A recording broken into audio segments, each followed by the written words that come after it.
Je vous emmène aujourd'hui à Saint-Émilion. Donc, on est sur un terroir plus classique, dans le Bordelais, la rive droite, sur une Saint-Émilion grand cru. Alors, dans Saint-Émilion, il y a la notion de grand cru puis de grand cru classé. Grand cru, on pourrait dire, c'est l'équivalent des crus bourgeois dans le Médoc. Et nous allons visiter une toute petite exploitation qui s'appelle le Château Meslay. Là, on est sur un 1997, la cuvée Les Serpes. Alors, qu'est-ce que c'est que ce Château Meslay? Eh bien, c'est un domaine qui date de 1875, qui est resté toujours dans la même famille qui s'appelle la famille Favard.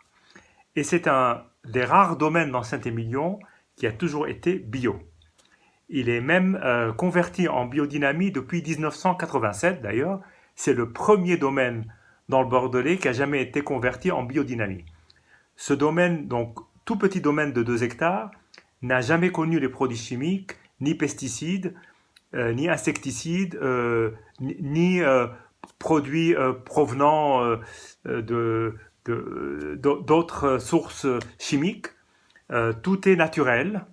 Il y a évidemment quand même l'utilisation de certains produits comme le cuivre et le soufre qui ont été utilisés pendant très longtemps, qui sont encore utilisés aujourd'hui, mais toujours à dose extrêmement homéopathique.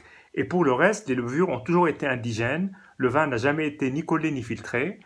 Et ce qui est intéressant, c'est que depuis peu de temps, alors je vais revenir un peu sur la famille Favard, puisque aujourd'hui c'est David qui reprend en partie avec son père Michel, Michel qui a conduit le domaine à la biodynamie, donc ce vin date de l'époque, on est en pleine époque Michel, et chez les Favard, on a commencé à faire des vins nature, sans soufre.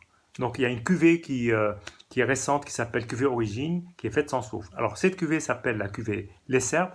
Je ne saurais pas vous dire ce qu'il en est, parce que c'est une cuvée qui n'existe plus, mais en tout cas, sur un millésime 1997, on voit ce que ça donne.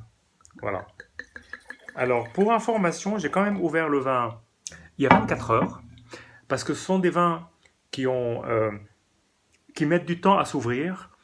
Et donc, je l'ai ouvert, je l'ai rebouché, j'ai mis un petit bouchon, de manière à faire entrer un peu d'air et que commence le phénomène d'aération du vin dans la bouteille. Je n'ai pas carafé, vu que c'est un vin quand même qui a 23 ans, c'est peut-être pas la peine. On va d'ailleurs le voir. Alors d'abord, la robe est extrêmement claire. On est même plus clair qu'un Bourgogne classique. On toise plutôt du côté des robes de Pinot Noir d'Alsace. Et on pourrait presque penser que c'est un vin rosé. Voilà. Vous voyez à travers le verre, ce qui en général signe que la robe est très claire. Alors, premier nez, fleur, rose, assez étonnant. Et puis un côté de sous-bois, sous-bois champignons et de la cerise un peu cuite, un peu confiturée. Ça, c'est le tout premier nez avec un tout petit peu de vanille. Et quand on agite dans le verre, il y a ce côté cerise rose un peu mélangé avec un peu d'humus. C'est terrien, en même temps c'est fruité et c'est fleuri. Voilà, c'est une sorte de conjonction de différents mondes qui se, qui se mélangent tous ensemble.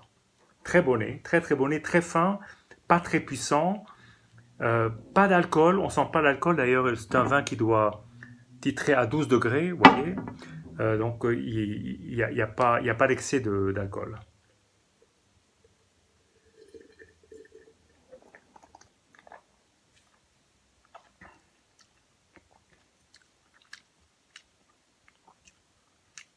Je ne sais pas ce que j'aurais dit à l'aveugle. Là, je sais que c'est un Saint-Émilion, c'est facile. Mais c'est un vin qui est très rond en bouche, une attaque d'une fraîcheur légèrement doucereuse, et c'est souple et c'est très soyeux, très très soyeux en bouche.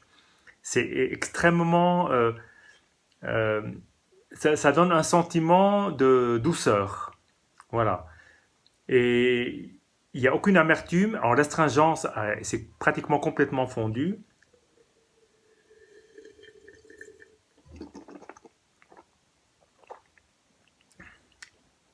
Et très franchement, à l'aveugle, je l'aurais pris pour un vieux Bourgogne. Parce qu'il me rappelle certains Bourgognes, alors plutôt, pas forcément les Vaux-Normandais, les Gevrey-Chambertin, mais plutôt ceux du côté de la côte de Beaune, plutôt des Chassanes rouges, des vieux Volnay. On est plutôt sur ce type d'arôme en bouche. C'est long et, et toujours ce côté soyeux, rond, très rond, et puis parfumé, très parfumé. Voilà, une belle découverte de ce vin que je connaissais pas, seulement de nom et que j'avais jamais goûté de ma vie. Voilà, à bientôt.